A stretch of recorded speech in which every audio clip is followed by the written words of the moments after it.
What's up, guys? We are live. I apologise for the slight delay. Dog throwing up all over the carpet doesn't help matters. It is what it is. Lively chat already. I know Lorne was eager for me to get this thing going, so I cut the intro short a little bit because I can't upset Lorne.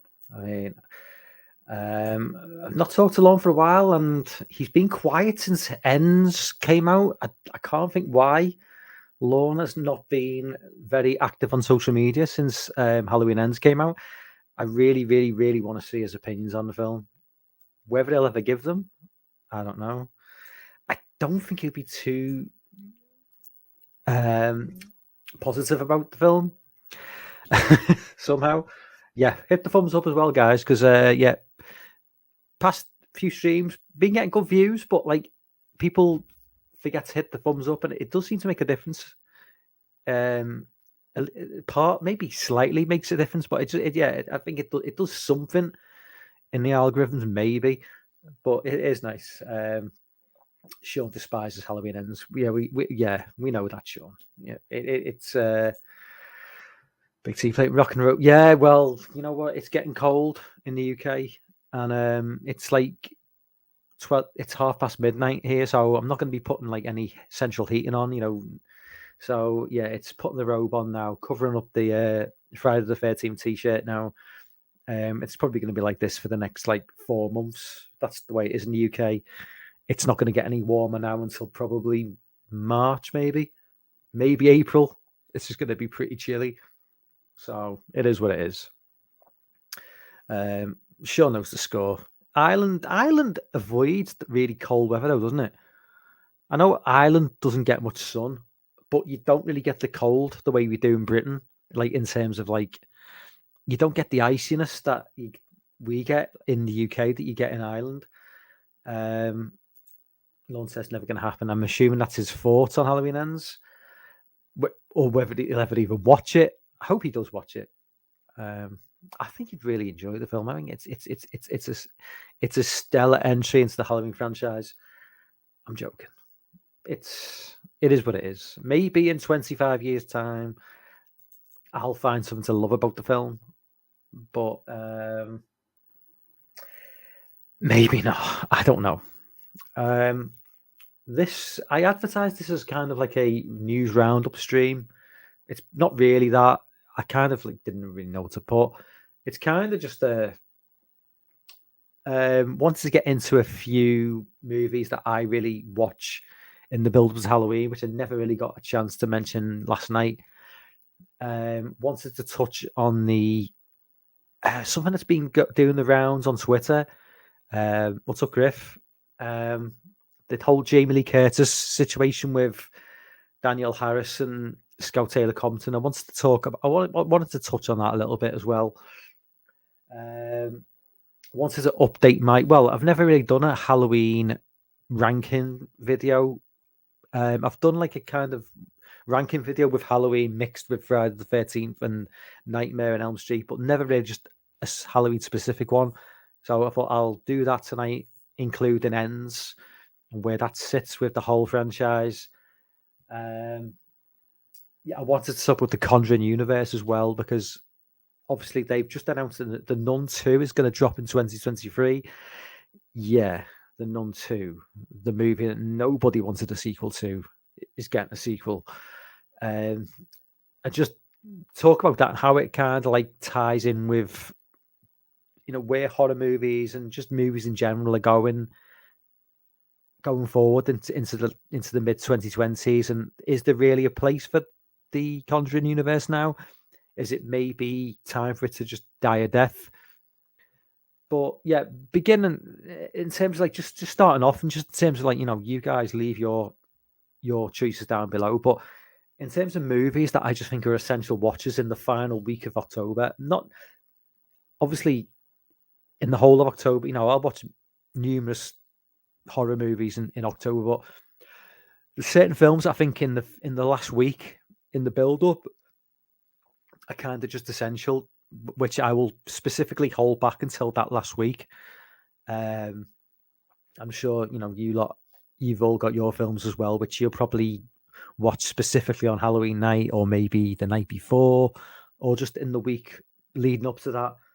So I thought I'd just drop a few because in terms of like what I regard as like a classic Halloween movie, I don't mean like a Halloween like the franchise. I just mean a movie that is really good to watch at Halloween. There's a lot of horror movies don't really fall into that category. There's a lot of great horror movies out there, but in terms of what I regard as something that really works at Halloween, it's a lot more limited in choice because there's just so many great horror movies out there, but they don't feel like a movie to watch at the end of October. Be it because maybe it feels more like something like Midsummer, which is like a film set entirely in daylight in the summer. Like that's not for me a film I'm going to watch in Halloween. And there are numerous other films like slasher movies included, which feel very summery, which don't really fall under that banner. But I mean, there are movies. I will mention one now. I'll mention Urban Legend. For me, total Halloween movie. A movie that I'm not entirely sure. I think it's set at the beginning of whatever you would call in US terms semester or whatever. I think it's got that sort of like feel of like fall to it, and there's enough like nighttime shots for it to really fall under that Halloween umbrella. I mean, I love Urban Legend. It's not perfect by any stretch of the imagination, but it just ticks all the boxes for me. I love horror movies, slasher movies specifically set in high schools / no pun intended, colleges, college campuses. For me, if you give me a movie set on a college campus, give me a few decent kills and an interesting killer, I'm totally sold on that. Hell House, LLC, obviously it's a Halloween movie anyway, and it's almost like one of the greatest sort of like found footage movies of all time, in my opinion. Perfect Halloween movie, perfect found footage movie, genuinely scary. Scenes where they go down into the basement are just genuinely scary, and it doesn't rely on jump scares either.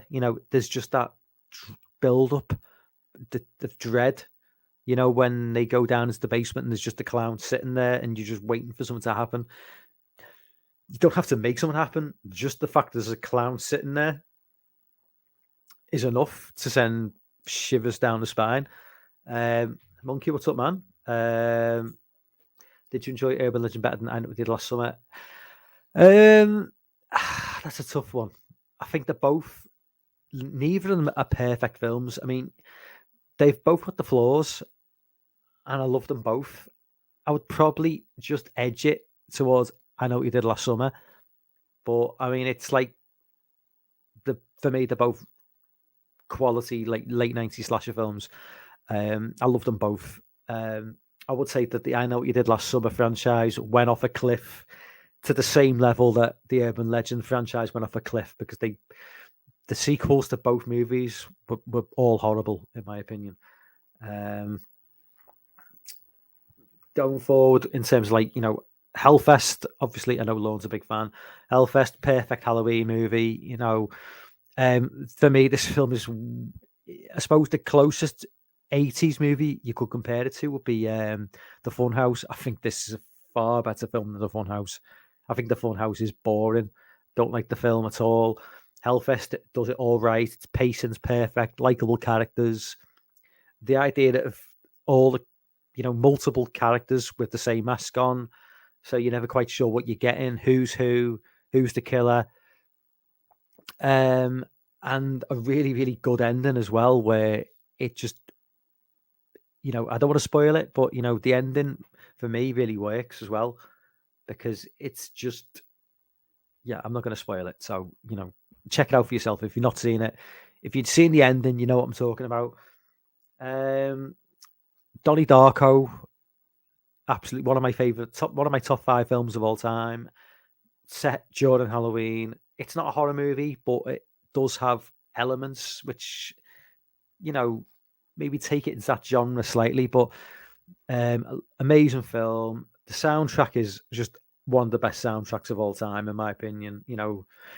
Head Over Heels, Echo and the Bunny. Sorry, Head Over Heels. Well, I should say Tears for Fears, Head Over Heels, Echo and the Bunnymen, The Church. They just drop the tunes in at the right point, and it's just an absolutely fantastic movie. Jake Gyllenhaal's breakthrough film as well. If that's a good thing or a bad thing, I'm not entirely sure. But Scream 1 and 2, the Scream franchise, for me, we're going to get a 6. I don't know why. I think it should have ended after 3. Realistically, if I'd known what 3 was going to be like, it would have ended after 2. But the first 2 movies, I love the first 2 films. The first film is just a stone cold classic, regardless of era, year, what franchise it's set. What the genre. It's just, for me, it's just a great film. It's not just a great horror film. It's just a great film. Period. 2, I love as well. I mean, I know it's got its haters, but I will double down and say I love 2. I think there's just so many good aspects to that film. Love Neve Campbell in that film. I just love the side characters as well. I mean, the killer's reveal is a bit, it's a bit predictable sometimes with the Scream. As the Scream franchise went on, it became a little bit predictable, predicting who the killer was, because you kind of just took a character who wasn't really prevalent too much in the film and then picked them. And in Scream 2, that kind of did come true. But I still love 2. It's not, it's not the perfect horror movie in the way that, well, I'm not going to say Scream was the perfect horror movie, but Scream was damn close to it. Scream 2 doesn't quite hit those heights, but it's still a damn fine movie in my opinion. Next, It Follows. Oh my God, It Follows. It's got its flaws, yes. Is it perfect? No. But when it hits the high notes, does it really hit the high notes? Hell yeah. I mean, the soundtrack, the acting, the characters, the setting, the fact that it doesn't particularly aim for one period at a time. It's not an 80s movie. It's not a 90s movie. It's not a 70s movie. It just exists. Yeah, and obviously it's not perfect in the way they explain it. Certainly there are flaws in the logic and how it works, but I still adore the film. I still think it's damn near perfect as a horror movie. I mentioned Urban Legend. Cherry Falls. Cherry Falls is kind of like the slasher movie that I think it came at just the wrong time. I think it came around 2000, 2001. I think we were just coming towards the end of the sort of slasher resurgence. And I think we were moving more towards like a found footage thing because of Blair Witch. But I really like Cherry Falls. I mean, I think it's got that same. Okay, the idea of like if you're still a virgin, you die is a bit silly. It does play on the tropes of horror movies a bit too much. But I like Michael Biehn. I like the main cast. Brittany Murphy, obviously, rest in peace. It's great. And it's a movie that I don't believe got a cinema release in the US, from what I'm being told. But I went to the cinema to see it in the UK, because in the UK it got a cinema release. So the idea that it didn't get a cinema release in the US, but it did in the UK, seems kind of crazy, because it's usually the other way around. But yeah, I'll always love Cherry Falls. Thinks it's just a solid entry into the genre, with some flaws, obviously. I know what he did last summer, obviously. Obviously following hot in the footsteps of Scream. Another movie that just came along at the perfect time. I think we were ready for something like this. The Killer is arguably not the strongest in terms when it comes to slasher movies, but I just think the setting and the characters take it over that finishing line of making it a good film. I've never really been on board with The Killer as much as a Ghostface, or some of the other classic franchise killers, but I love the setting. I love the actors. Well, I love the characters. The actors maybe not so much, but I love the actors. And it came along at just the perfect time. That just post Scream year of '97, where it was just a great time to be a fan of the slasher movie. Next up, Haunt from 2019. I love this film. Year after Hellfest. Just another one of those extreme haunted house sort of scenario setups, a bit like the houses that October built. Really, really well thought out movie, likable characters. Again, really well done in terms of explaining cell phones. In terms of you go in, you have to give up your cell phone, which is a really good explanation as to why they can't get out of the situation they're in. Not for me, not quite as strong as Hellfest, but certainly right up there. And some of these movies from the late 2000s, for me, are just like perfect Halloween movies, the likes of which I've not really seen since the 80s. There's not many films in the 2000s itself, which I regard as like essential Halloween movies to watch in October. There's been more, I would say, in the 2010s. One movie from 2009, which I definitely think is an essential movie to watch in October, is A House of the Devil. A film that really nails that 80s aesthetic, probably better than a lot of films. Certainly does it better than Stranger Things ever did. I've mentioned this before. The 80s, we remember the 80s kind of with this nostalgic haze of like neon and, bright lights. The 80s was actually kind of washed out. It was quite, well, certainly where I grew up, it was quite dull, wasn't particularly bright. And this film has a slightly washed out look to it, maybe to reflect what the 80s really was like, certainly in, inner cities and stuff. But yeah, House of the Devil, absolutely essential movie for anybody who's really likes horror movies, anybody who likes a slow burn. I have got issues with the film. I don't think it's a perfect film, but when it comes to like a movie that is perfect to watch at this time of year, this is definitely on point. Houses October built, I've just mentioned. I won't go into too much detail yet. Extreme haunted house movie. Love this film. I've never seen the sequel.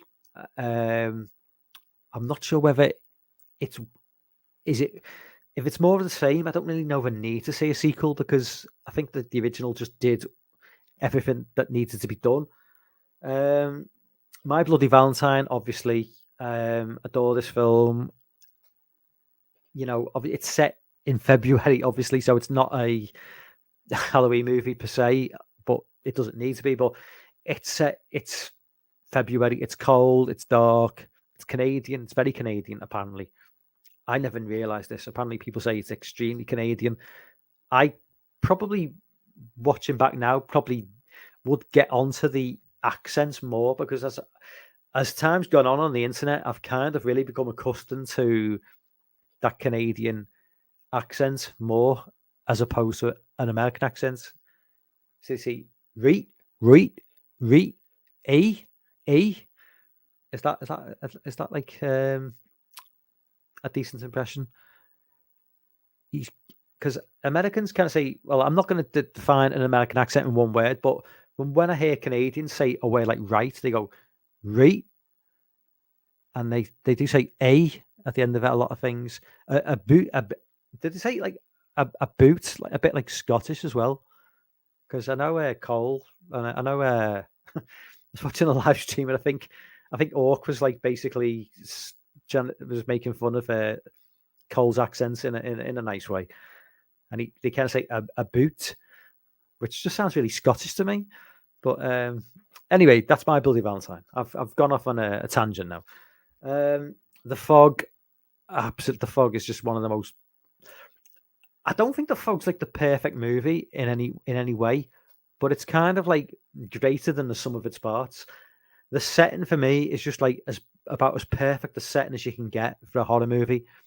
It reminds me of The Birds, and it's that Northern Californian coastal feel. There's elements in the fog where it just looks like Britain. It looks like it looks like England, the countryside. It just feels so like home to me. Which maybe, I mean, the Northern Californian coastline looks like somewhere I'd really like to visit, and it just reminds me of the birds. The whole setup, I just love the whole build up. Tom Atkins as well, obviously on point. Tom Atkins is obviously smashing younger women, as he should do in every film, which is always a plus. I mean, yeah, just John Carpenter in his golden period, 76 to 83, couldn't do any wrong. And I mean, there's a million others, but I mean, I'm trying to break it down to finally The Thing. Obviously, The Thing. It's set in Antarctica. It's snowing. It's cold, so it's not quite Halloween, but it's it's for me. It's another film. It's that closed off feel to it.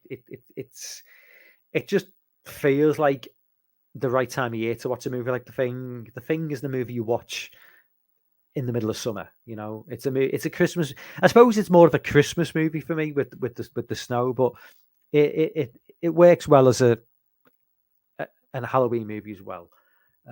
So they're just a few of the films. I mean, I'm sure you guys can throw some up in the chat as well.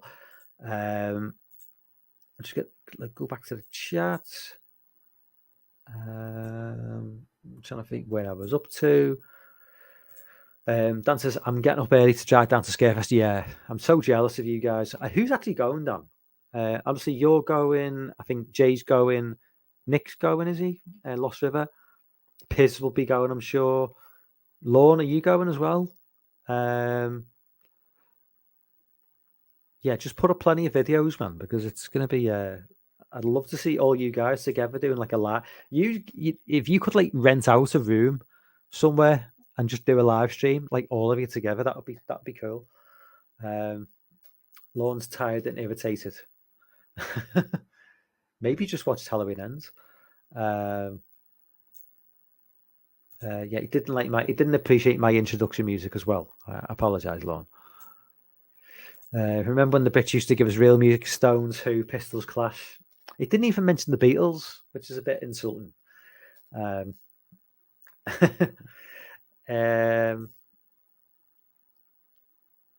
just keep down.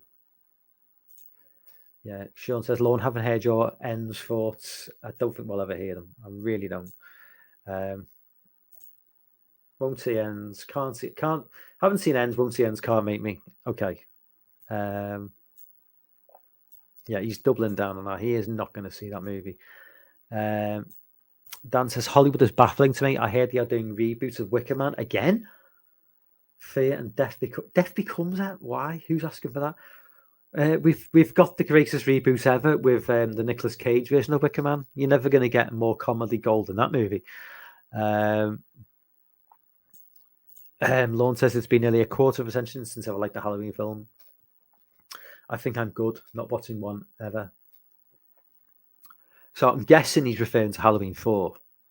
That was 24 years ago. So yeah, it's got to be Halloween 4.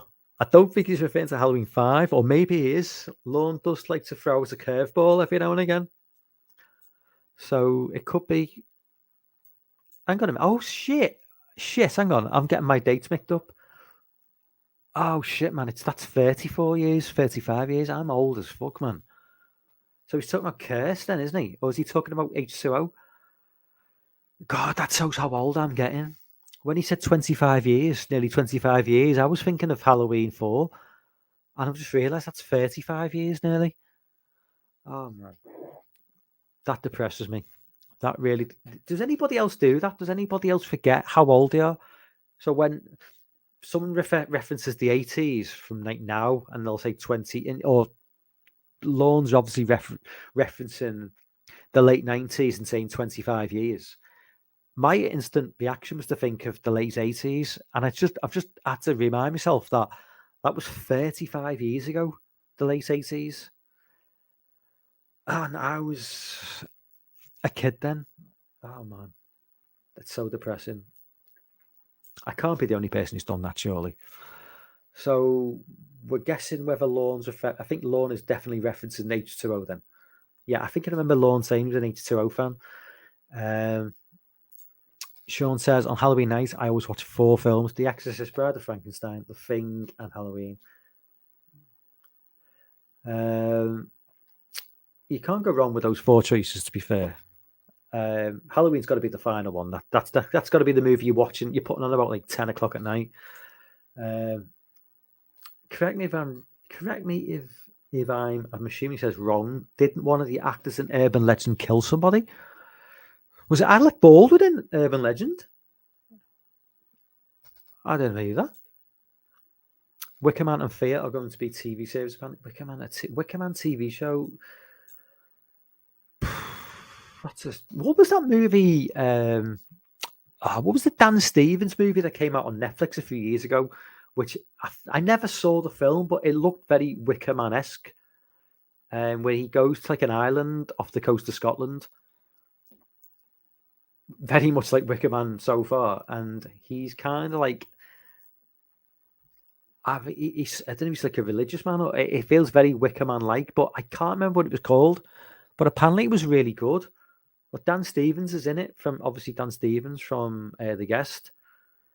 But I can't remember what it was called, guys. In the chat, let me put it down in the chat what it was called. I'm sure it was a Netflix movie, set in like the 17 or 1800s or something like that. Chess says, "Have a good one. You'll get back to work." Chess is getting off. See you, Jess. I might have missed your comment there, Chess. Sorry. Monkey says, "Did you enjoy Urban Legend best?" I've answered that question. Lorne says, "Great Halloween night watches Moloch, which I've not seen yet. Don't Be Afraid of the Dark. I've not seen the original. I think I've seen the remake. Hellfest, obviously. Midnight Hour. Are we talking about? We're not talking about the TV show. We're talking about something else. Nice Living Dead. Not a big fan. Ghostwatch, yes, absolutely. Dead Scared. I've yet to see that. Dead Scared. What is Dead Scared? Oh no, Ghostwatch is bumped until December. That seems like a bad move, considering it was made on for Halloween specifically. That seems like a really, really bad decision. Sorry, I've just missed some of the chat again. I've gone back. Lorne says they apparently fucked up the picture quality during digital conversion. That's good, for fuck's sake.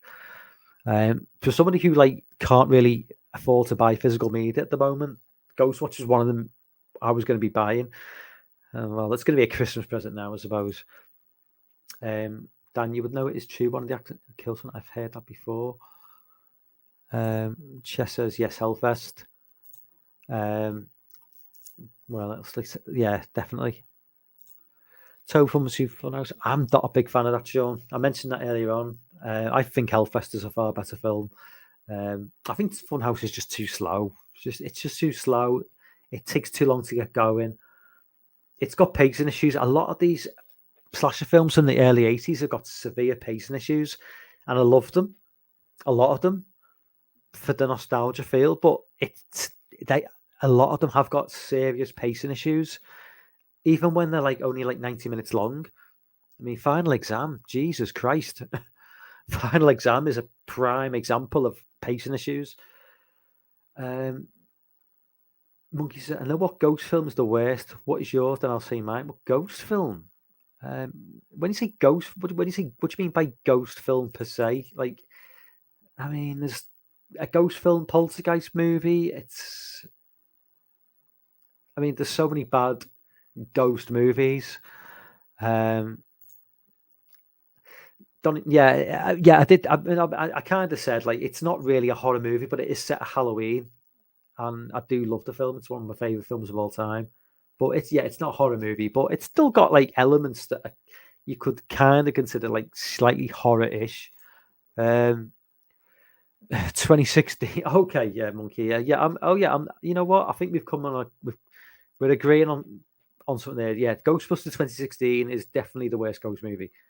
That film was terrible, and I don't care what everyone thinks of that. It was just an awful film.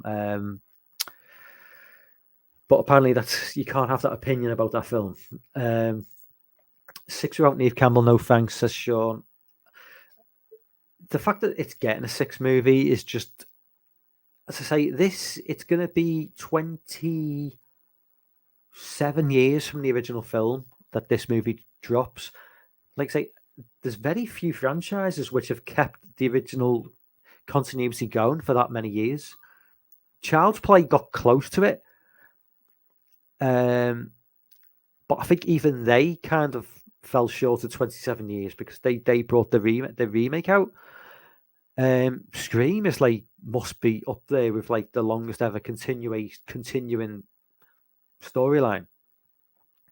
I could be wrong. I'm sure someone will correct me, but maybe Psycho would beat that. Bearing in mind there was a 22-year gap or 23-year gap between the 1 and 2, but certainly in terms of a regular ongoing franchise, Scream has gone a long way without going down the whole reboot route. Sean says they had to screen 2 leaks to rewrite it while filming. I never knew that. What's up, DJ? DJ's in the chat. What's up, man? Yeah, Scottish people say a boot. That's kind of like what I was thinking. Sophie's in the chat. Sophie says, have you spoken about 30 Days a Night? I have not spoken about 30 Days a Night, Sophie. I don't like that movie. I don't like 30 Days a Night at all. Sorry to say, I really don't like that film. To me, it's just a chore to watch. I don't like Josh Hartnett in that film. I'm not the biggest fan of vampire movies, werewolf movies, and that sort of thing. It's just not my thing, really. So I was never really on board that film. But I can see why people like the film, but for me, it's just Josh Hears. So Josh Hears, Josh Hartnett. I think he means Josh Hartnett. Dan says, I'm sure we'll have some random live videos on different channels. Yeah, hopefully, definitely, because I think it's been a couple of years. I think before COVID, I think you guys got together and you didn't really do. You kind of did a few, things on social media, but I don't remember really seeing much on YouTube itself. But yeah, if you guys got together and just did a few live streams, all of you together, that would be fucking awesome, man. Just not great in 30 Days a Night. Lorne says H2O was last. Yes, okay, so it was H2O. I've got my issues with that film. I don't think I think it's far from perfect, but like I say, I have mentioned about. I did mention it. Nick's Lost River Drive-In's live stream last night with Piers and Christian. I said in the comment section, I think that was probably a more realistic depiction of Laurie post 78 than what we see in anything in the new trilogy. But she's an alcoholic. She's got her issues, but she's holding it together, and she's got a well-paid job rather than this insane, sort of character in 2018 where she looks like some sort of prepper. What do they call them? Preppers? These people who ready for the end of the world. That's what she came across in 2018, which just didn't feel like Laurie in any way, shape, or form. Lord says, if you can get hold of it, watch AK Villain Returns. It's an insane action / a mashup from India. Really fun.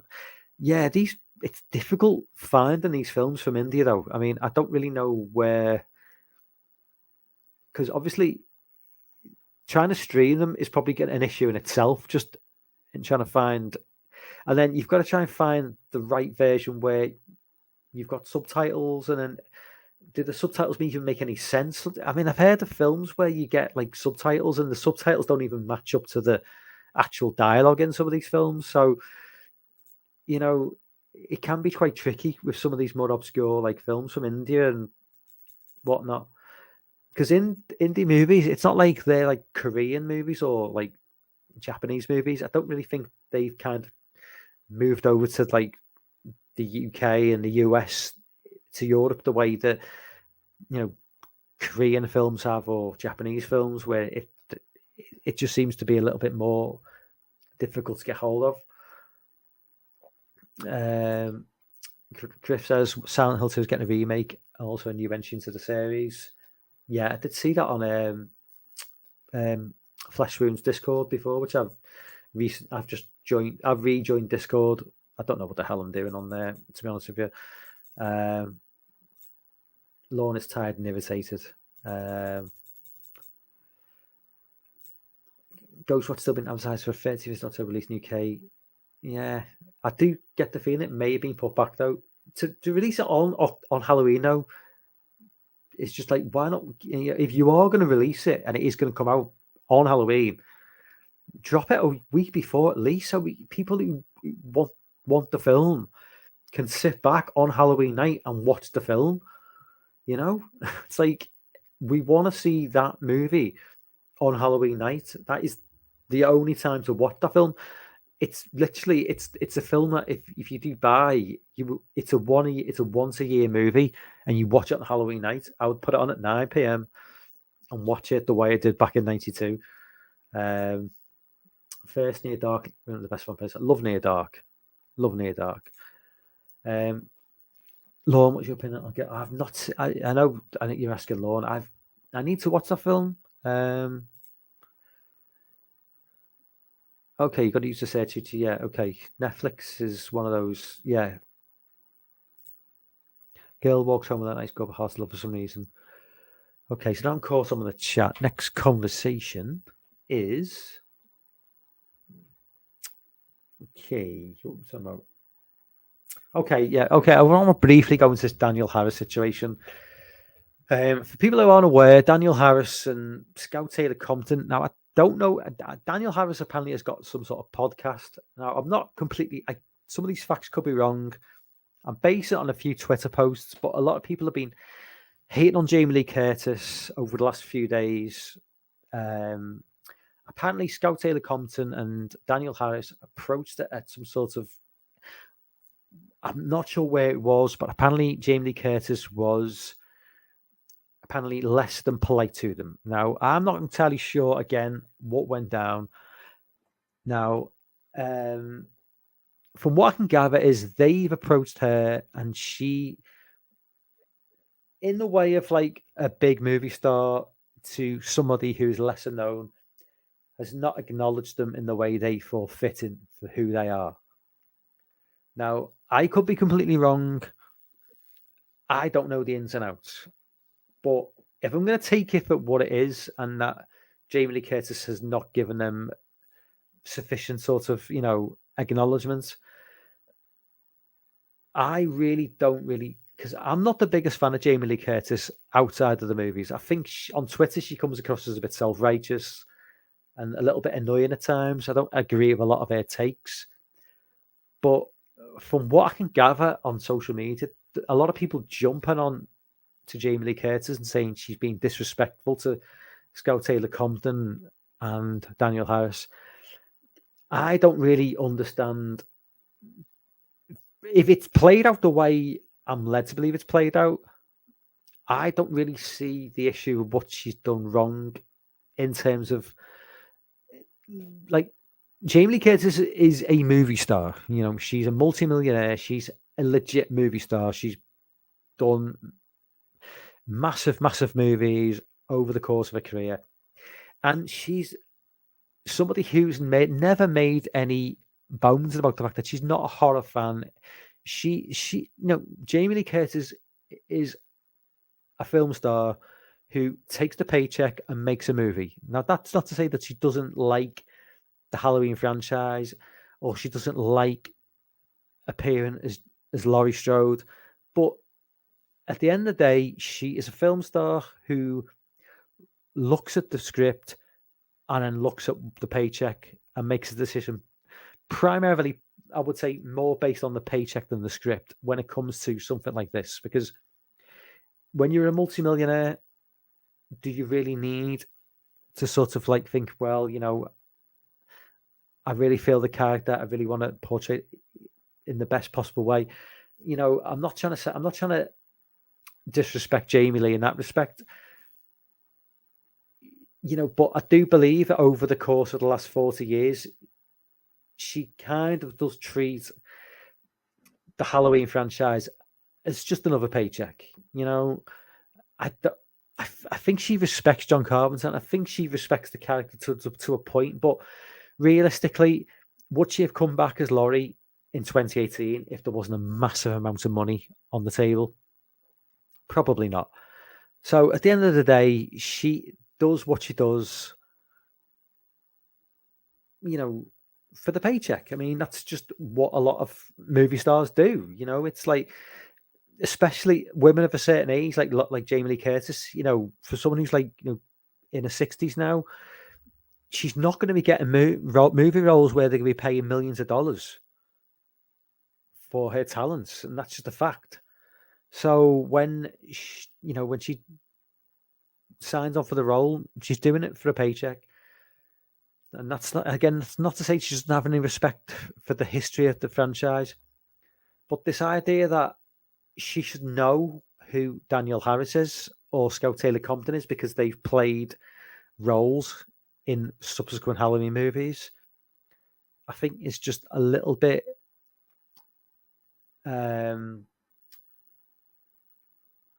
narrow-minded on the behalf of Danielle Harris and Scout Taylor Compton. I don't realistically understand why they would think that they should be on Jamie Lee Curtis's radar. Jamie Lee Curtis does the movies, she acts in them, and then she moves on. Jamie Lee Curtis is not somebody, she's not like a Halloween hardcore fan who is watching Halloween 4 on a regular basis. She's not watching Rob Zombie's Halloween on a regular basis. She does the role, and then she goes about her life. She comes back to her role in 2018, does the role, goes about a day. She doesn't really care about anything outside of playing the part and then moving on.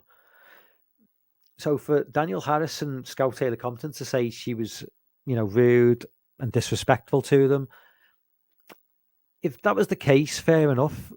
But I would say, what were they expecting realistically? Because Jamie Lee Curtis is a movie star, and I'm not saying it's the right way to go about things, but are they expecting her to know who they are just because they are who they are? It's like, seriously, Danielle Harris is, I mean, no disrespect to Danielle Harris, but on a grand scheme of things, she's a nobody in Hollywood. Scout Taylor Compton is a nobody in Hollywood. They are not big stars. They are not on the same level as Jamie Lee Curtis. It's like expecting Tom Cruise to acknowledge somebody who appears in Cocktail 2, which never happened, 20 years down the line, and then like the guy who appeared in Cocktail 2, which never happened, pops up and says to Tom Cruise, "Oh, you're being disrespectful to me. I played your character 20 years later in a movie to a film you did in the 80s. Is Tom Cruise supposed to sort of like acknowledge that as something like that was of any importance to him? No. So why is Jamie Lee Curtis expected to like acknowledge them two for any reason whatsoever? And Danielle Harris, I mean, she could be the nicest girl around, but I seem to remember when 2018 dropped, and she took offense to the fact they hadn't invited her back, and she got a bit of a hissy fit on about it.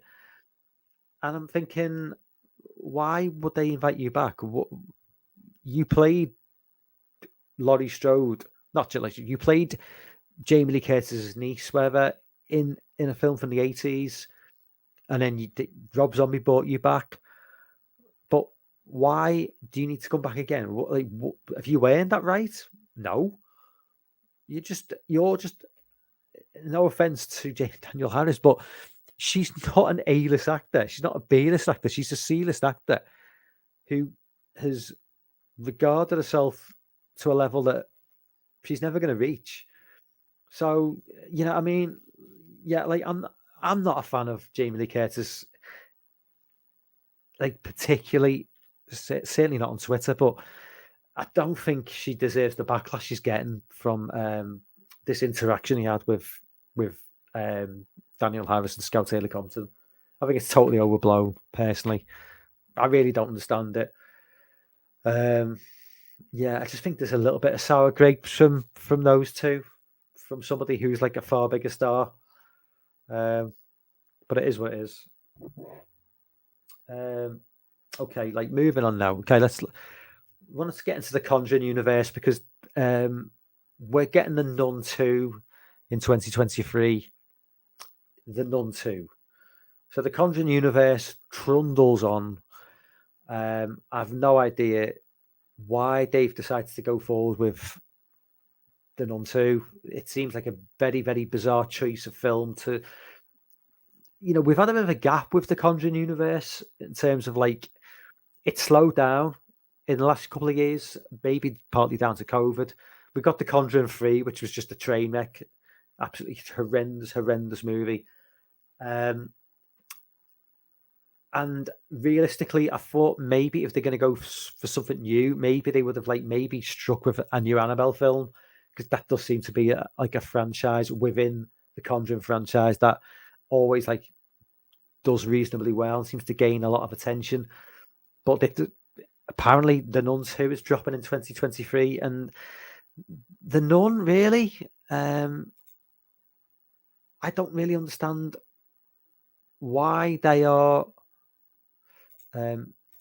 Jessica, I want revenge. Yeah, I don't even know how to do that, Jessica. I know if somebody anybody's got a wrench in the comments, give Jessica a wrench, because I don't know how to do it as the actual channel host, if that makes sense. I don't know what to do.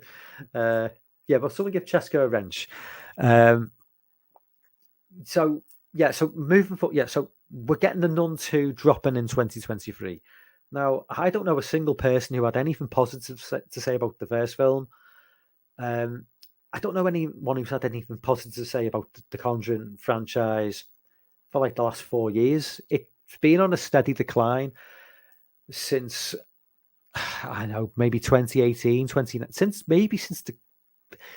me, the last good Conjuring universe movie was probably Annabelle Comes Home, which I really enjoyed. But what we had since then, not much really. It's just, I think, a question for the guys in the chat, is the Conjuring franchise a product of its time? Is it a product of the 2010s? We're 2022 now. We've not really had much from the Conjuring franchise in this decade, if anything. Maybe one film. Is it kind of? I think it is. As time's moved on now, are we in a new? It kind of feels like we're in this next phase now. We've got Ty West dropping 3 movies in 18 months with, the X, Pearl, Maxine trilogy. Does the whole Conjuring franchise now feel a little bit tired and a little bit past its sell-by date? Terrifier 2 dropped this year. It's doing good numbers, even as extreme as it is. Maybe is it time that is the Conjuring franchise kind of, gone by the wayside, and are we now moving into a scenario now into the 2020s where we're just going to be getting new things? I think people are ready to move on, and I certainly think the whole thing with the Ty West trilogy, the dropping those 2 movies in the space of 12 months was just an absolute act of genius from Ty West. Well, and the film company behind it. But obviously they needed to be good movies as well. I mean, people have not seen Pearl because, as I say, UK cinemas didn't want to put the film out in cinemas. I have seen X, and I loved X. And I'm looking forward to Maxine, and I'm looking forward to Pearl when I actually get around to seeing it. But it just feels like the Conjuring franchise was a product of its time, and I just feel that it was so scarce in the amount of actual good movies. What did we want from the Conjuring franchise in the last 10 years or 9 years since its inception? Love Conjuring 1, think that film is just as good as a haunted house movie as you'll get. It's up there for me with Poltergeist and Amityville Horror. Love Annabelle Comes Home. Like Annabelle, the second Annabelle film. What's the second Annabelle film called? Annabelle Creation, is it? Okay. Lorne says, run your cursor over her comment. Okay. Click the dots and make her a mod. But it just says put user in timeout or block user. So, yeah. So it would mean I either put her in timeout or block her. So that's not working, Lorne. Lorne, can you just make her a mod instead? Because I don't know what the hell I'm doing. Lorne says, fuck the Conjuring universe. Wrenched. Yeah, so, yeah, I do think that we're coming to... I mean, The Nun 2 just seems like a bizarre choice for rejuvenating this whole universe. Because, like I say, it's been a couple of years since we had a Conjuring universe movie. To go forward with The Nun 2, it could be a decent movie. You know, look at Annabelle. The original Annabelle film wasn't the best, and I think the two sequels that followed were better than the original. But oh man, The Nun was bad. Was a bad movie, and I've got zero hope for this next film. And The Conjuring 3 was just a train wreck of a movie, so bad. So I really don't see any future for this franchise now. I just think they just need to cut the losses, move on. And I think things have changed in the last few years. I think, you know, with the whole Ty West thing, and I mean, I wouldn't really want to say terrify it too much because it is still very, very low budget, and it's never going to hit the mainstream the way Conjuring franchise did. But movies like Black Phone, which I didn't care for, but still has had like an impact. Movies like Smile, I think Smile has done really, really well at the box office, which I still haven't seen. But that has done really solid stuff at the box office. You know, Barbarian, which I'm not entirely sure how well that's done at the box office to this point. It's not being released in the UK until the end of the month. So, in terms of like worldwide box office, you can't really gauge that until it gets a worldwide release. They've held back on Barbarian until Halloween in the UK, and I'll definitely go and see that. I've managed to avoid spoilers for the most part. I'm really looking forward to that. But yeah, I mean, that's my opinion on the Conjuring franchise. I think it's a busted flush, as we would say in the UK. You might say it in America. I'm not entirely sure. I can't make her a modern. She's unventurable. So okay, so Jessica's unventurable. Like I say, it just says put user in timeout or block user. What I'll do is I'll have a look at it after the live stream. I may be able to do something after it. Yeah, I'm assuming she's subbed to me, Lorne, because she's been on numerous live streams. She better be subbed to me. You better be subscribed to me, Chess. I'm sure you are. Yeah, so yeah. Tony Brown is here.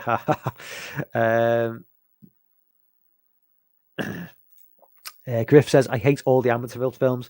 Terrible franchise, and even the original film was shit. That's fighting talk there. That is fighting talk there, Griff. I love the original film, and I've got a soft spot for the second one. I kind of get lost after the third one. I don't think I've seen anything. I've seen 1, 2, 3, and the remake. But because Amityville is not something you can like pin down to one franchise, you can use it in anything. Haven't we got like the Amityville Shark and the Amityville isn't it like all these crazy Amityville movies which have nothing to do with the house? Because obviously Amityville is a place, so you can't like just use. So people can just use it on anything, like Amityville, you know, tornado if you wanted to. I'm like the shit child sitting at the other dance table alone. Yeah, sorry, I did make virtually everybody mods on my channel. So I don't really chess. I'll look into it when the live stream's over.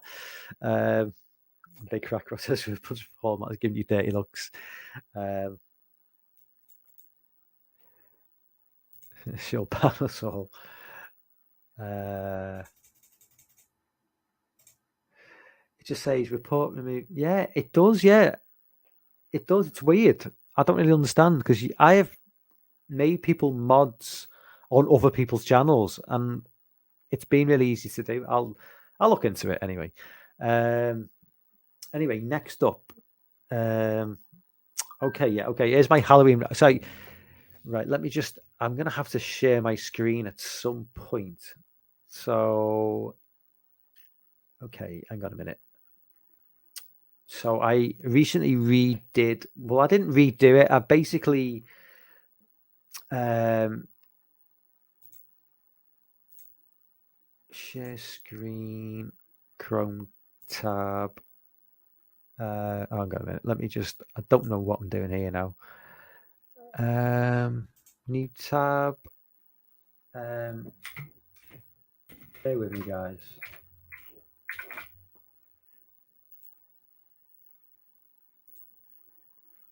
So I set up I need to log in.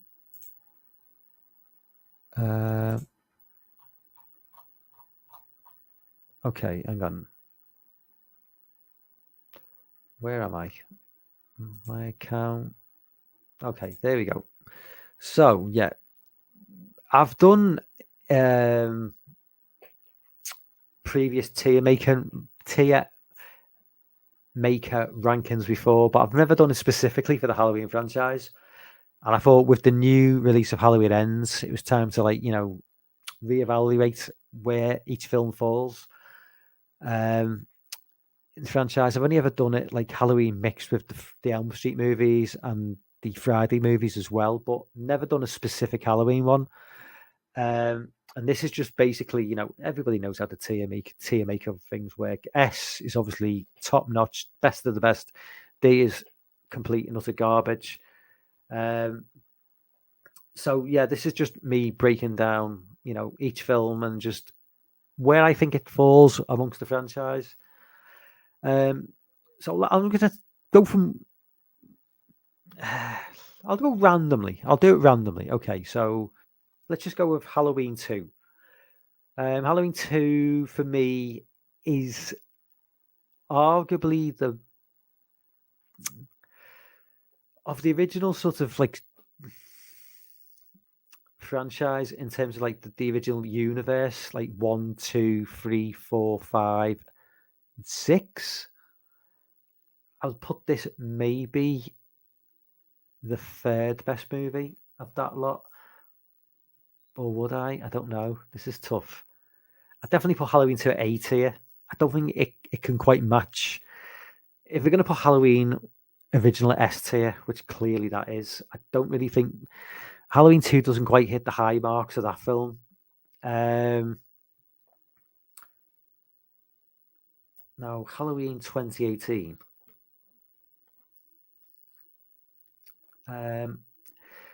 This is a tough one because Halloween 2018 kind of has gone up in my estimation slightly since its original watch. The Halloween Ends does that to a movie. It's certainly not A tier. I can't put it C tier. It's the last 20 minutes. I think just put it in B tier. It's got its flaws, but I still really like. I still like elements of the film a lot. Halloween Kills. Right, this is a film I spent like an hour criticizing last year, and those criticisms still stand. It's got plenty of blood. I do like the blood, but the acting is bad. Laurie's annoying when she's in it. The whole hospital thing is just cringeworthy. I think it's got to go C tier. I'll just go left to right. Halloween Ends, D tier. I've spent enough time discussing why the film doesn't work for me. It's on it just doesn't work on any level for me. Corey's brought in too late. Laurie's PTSD in the first two movies disappears completely in this film, which doesn't make any sense. It should be the other way around. All in all, Haddonfield looks like Detroit. All in all, just the film just makes no sense to me. And it's becoming more and more of a controversial opinion, apparently, for some reason.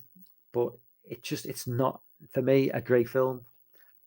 Halloween 3, I would like to say S tier. It's not. This is a tough one. Do I put it ahead of 2? In terms of like nostalgia, both films kind of like hit the same. But I'm gonna put it ahead of 2. I just think it's 2. I love 2, but 3 for me, it's got the Atkins. Obviously, I just think it holds together in the long term as a film with rewatchability. I love 2. I can rewatch it, but my sort of like nostalgia glasses play into 2 more than they do 3. I think 3 stands by itself more as just an actual good film. Halloween 4 is S tier. It's not perfect. It's got its flaws, but for me, it's just the nostalgia factor plus Michael genuinely creepy in this film. He's just me. He's vicious in this film. He's kind of like he's got like starts to develop into that like monstrous Michael, where he's bigger, stronger, more brutal, but not to the point where it's too much. You know, he's not like this 7-foot monster like you get in the Rob Zombie movies, but he's just bigger. He's more intense and more devastating. Halloween 5, I love the film, but nostalgia alone can't save this film. It's not A tier. It's B tier for me, but it is ahead of Halloween 2018. Curse, I know this is probably the most divisive film on the list for a lot of people. I'm not a biggest fan of this film. It's that mid-90s feel before slasher movies became a thing again in the 96. It just feels very much of its time, and it's for me to C tier. It's ahead of Kills. I'm trying to put ahead of Kills anyway. Okay, there we go. H2O, serious lack of blood in this film. Serious lack of blood. I do like the way Laurie's character is introduced. I think it does work, considering the background she's had in 78. Obviously, the events of part 2 happen in this film as well. But it's B tier. It's behind 2018 for me. Resurrection is D. It's the worst Halloween film of all time. I'm not even going to say any more about the film. Rob Zombie's Halloween 1 is D tier, behind Head of Resurrections, behind Ends. It's just redneck Michael, redneck Haddonfield. I'm not having that. That didn't feel like Haddonfield to me. That felt like somewhere in like fucking Louisiana, or I don't know, just some hillbilly place in the fucking deep south. It didn't feel like Haddonfield at all. Halloween 2 is a better movie, but it's still C tier. I'd still put it behind Kills. And obviously Halloween original, it's S tier. It's the best of the bunch by far. I love 4, but I mean Halloween, that's the thing with the franchise, the Halloween franchise. Nobody really disputes the original as being far and away the best film. It's not like the Friday franchise where you get like multiple different opinions on what the best film is. Halloween 78 is undisputably the best film in the franchise by a long way, and very, very few people would dispute that. And people who do dispute that are wrong. End of. Sorry. It's just true. Whereas you could make a good case for the Friday the 13th franchise and saying that 4 is better than 2, or 6 is better than 1, or 3 is better than 4. You can't make the same case with the Halloween franchise. Even the Nightmare on Elm Street franchise is divisive over like what the best movie is. Some people say 1, some people say 2, some people say 3. It usually comes down to those 3 films. With this franchise, it's always 78 every single time. But yeah, I mean that's my sort of.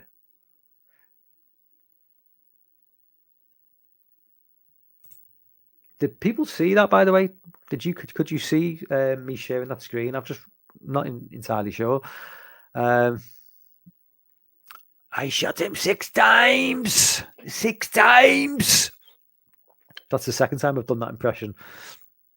Lord says I wish I had candy corn. Where was he up to in the chat? Where am I up to in the chat? Okay.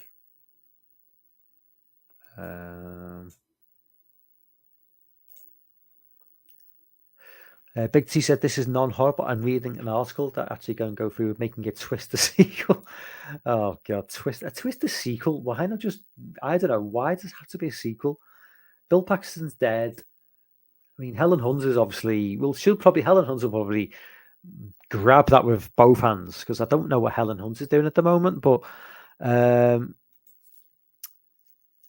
says, I think it's an English thing. They don't like women moderators. We do, Chess. Don't worry. He'll call you Lassie anytime now.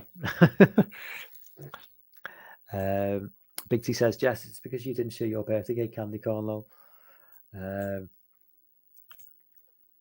If not, he's not talking to me. Chris says, I'm standing by the same. Silly Saves written by Shysters. All good. Lauren's doubling down on the candy corn. Sean says, anyone know what happened to Hayden, or did he just disappear? He did put a video out last week, just a very brief 2 minutes. Hayden's kind of like Hayden, you know. He does what he wants, and yeah, he'll disappear for a while. He did kind of go on a sabbatical when after Jake lost his temper with him on a stream. He did seem to go away for a while after that. Yeah, but I don't know what Hayden's up to at the minute. Yeah, I'm sure he'll be back. Where's Jay? Why is Jay not doing his live commentaries? Fucking hell, man! I really miss getting up in the morning and having someone to like get on someone's live stream. You know, just in the chat. Because Jay hasn't done a live stream for a while. Corey's not really been doing many live streams, and Jess has not really been doing that many live streams. I'm like, it's just because you know I'm used to sort of like waking up and just like 6 a.m. and just seeing a notification and somebody's live stream, and I'll just quickly jump on, get in the chat for a while before going to work. But nobody's really fucking live streaming at the minute. It's shit, man. I know Chris did a live stream the other night. Other morning for me. I jumped on in the chat. But Chris is busy as well, because Chris is like because Chris would usually be in the chat now. But he's working at a Halloween store up until the end of October. Lucky son of a bitch. I mean, horror fan who works in a Halloween store in October. I mean, that's called living the dream, that man. That's called living the dream. It was a magic trick, Connery. Not surprised, Lorne. Yeah, Big T, no clue. People thought I was Hayden. He didn't. Now he's just. Lorne keeps on talking about candy corn. Oh, I'm sorry. I'm going back from the same. Sorry, he's not. I'm just going back from the same chat. Sean says my top 4 Halloween: 78, 2, 2018, and 3. I've already forgot what my top 4 was, but I know that's very close to what I had. because my top 4 was Halloween, Part 4, Part 2, and Part 3. So that's quite close to mine. We didn't see the screen. You didn't see the screen? Seriously? Oh my! So I was just talking and you couldn't see it. Oh fucking hell, man! Are you joking, or could you not see the screen? Is Sean trolling me, or could you actually not see the screen? And I was literally just talking. Oh shit, man.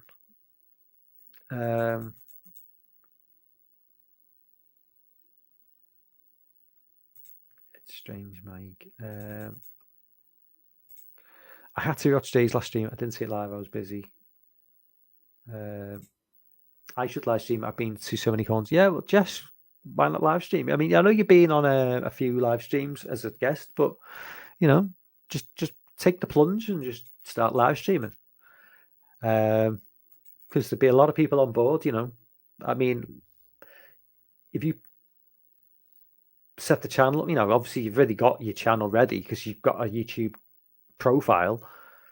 Just need to put out on social media, you know, say you're live streaming, and there'll be a lot of people who jump straight on board and will subscribe, you know.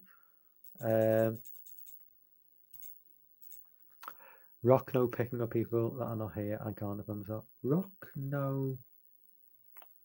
I think that meant to say something else. Fuck that chest. Let's talk about Piz. Yeah, so that Piz. Okay, so I'm nearly done. I think I'm like 1 mile 16. One topic of conversation that I've not covered, and it's not really a topic. Just a quick RIP to Ted White. Obviously, he died. He came, the news dropped last week when I was doing a live stream. I think Piz put it in the chat. He was 96, so it's not like a big shock. You know, he was the same age as the Queen, for Christ's sake. So he was the same age as, oh my God, Murder, She Wrote woman. What was her name? The woman in Murder, She Wrote. She was like 96 as well. So 96. So 3 people who were 96 all died within the same couple of weeks of each other. But you know, Ted White was somebody in terms of the Jasons. Although I was more of a Brooker fan, I absolutely love his depiction of Jason. And for me, Angela Lansbury, thank you, Big T.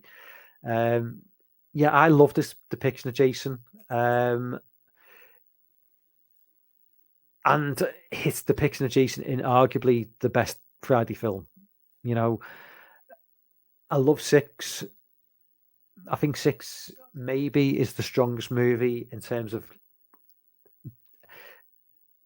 what I want to see in a Friday movie. I like 6 more than 4, but one of the things that moves me back to 4 more than 6 in some ways is the fact that it's human Jason and not zombie Jason. Because I had. So hang on, Lorne saying there's so you can have too many mods. I never knew that. I thought you could just have as many mods as you wanted to. Surely, if you've got like a channel with 10 million subscribers, you would need more than like 15, unless it's based on how many subscribers you've got, and then as you gain more subscribers, you can have more mods. Because it would seem very strange if you were like an enormous channel and you're only allowed 10 mods. Because let's face it, if you were a channel with 10 million subscribers, there'd be a pretty good chance that all 10 mods were like busy that night. And then it just went crazy. Sean says part 6, Jason. Yeah, I love part 6. I love part 4. Part 4 and part 6 for me are just the goats when it comes to the Friday movies. CJ Graham is kind of, when I come to ranking Jason's, for me, it's always Richard Brooker first. Probably Kane second, realistically. I know Kane, I think a lot of people hate on Kane because he's kind of the guy who did it 4 times. So it was 4 times, wasn't it? 7, 8. Yeah, he did it 4 times. Yeah. And I think sometimes people hate on Kane because he was the most pop in terms of like how many appearances he made. Obviously, everybody else did one, he did four. And I think it's kind of like easy to hate on Kane and almost like it's almost like it's like people sometimes like the hardcore fans maybe like hate on people who like Kane the best and say, oh, they're just the normies. Normies don't just saying Kane's the best because that's all they know. But Kane legitimately was a great Jason. I mean, he was really who did Zombie Jason better? Because the only people who did Zombie Jason really was CJ Graham, who wasn't as good as Kane in my opinion. Ken Kirzinger, the guy from Freddy vs. Jason, was it? And then obviously, oh my god, his name escapes me. The guy from the remake, his name I can't remember his name, but he was really good. He was good, but I still think that Kane's probably my second favorite Jason after Brooker. Plus, the Kane just played Jason at a time when I was just getting into horror movies. You know, just like late 80s, sort of discovering the Friday movies, and like I said, I think 6 may have been the first film I watched, but 7 and 8 came pretty soon after that because that's when they were released. And obviously that was Kane. So I was just like on board with the franchise at that point. Yeah, so for me, yeah, it's definitely Richard Brooker, then Kane, then probably Ted White. But I mean, what a life, man. To live to 96, to play Jason, just and to like insult Cody. Didn't he insult? I've not seen it like the actual footage, but apparently just insulting Corey Feldman, not realizing he was sat right behind them. I've not seen that. I need to see that, but that would be funny because I can imagine Corey Feldman just being a little dick when he was a kid and really being annoying to like a middle-aged man like Ted White at the time. Take rocks away. Definitely my favorite look at Jason. Are you referring to Ted White there? I'm guessing, Sean. What's your phantasm ranking from Ben? What's up, Ben? I've only seen the first 2 movies. I didn't really see much reason to carry on after 2. Apparently 4 is just pretty much unwatchable. 3, again, I like the first 2 films, but I don't really think I need to see anything after 2. I don't think those movies really hold up. I don't mean the first 2 movies. I think the franchise. I don't think anything after 2 would particularly hold up.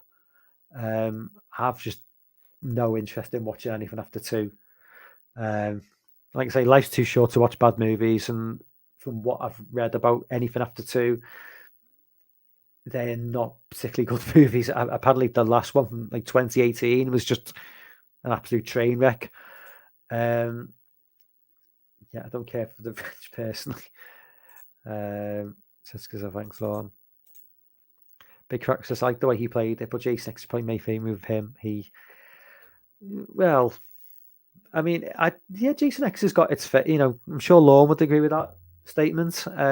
Jason X has certainly got its fans. I mean, Kane is great in Jason X. I don't think Jason X is like the most amazing movie of all time, but Kane certainly plays him well in that film because obviously, he's playing him as zombie Jason and as also as like, psychotic robot Jason as well. But yeah, it is what it is. I mean, I'd always say, the weakest Jason for me was probably it's not Steve, Warrington Gillette from 2, and that's not really his fault. It's just the way Jason was portrayed in 2. He was smaller, he was less imposing, sack over his head. It certainly got the creep factor in that film, but just doesn't really. The way he moves, the way he carries himself, for me, is just not the Jason that I really relate to. But I certainly think he's certainly far more, but I think that at that point he's just so more. He's just far more human. Anthony says no. Derek Mears fans. That's the guy I was referring to for obviously the remake. I couldn't remember his name. No, I like Derek Mears. I think Derek Mears is he did a great job. But in terms of like that remake, just didn't really hit with me. It didn't resonate. It for me, it just tried to throw too many things together into one movie. What's up, Jess? Jess is in the chat.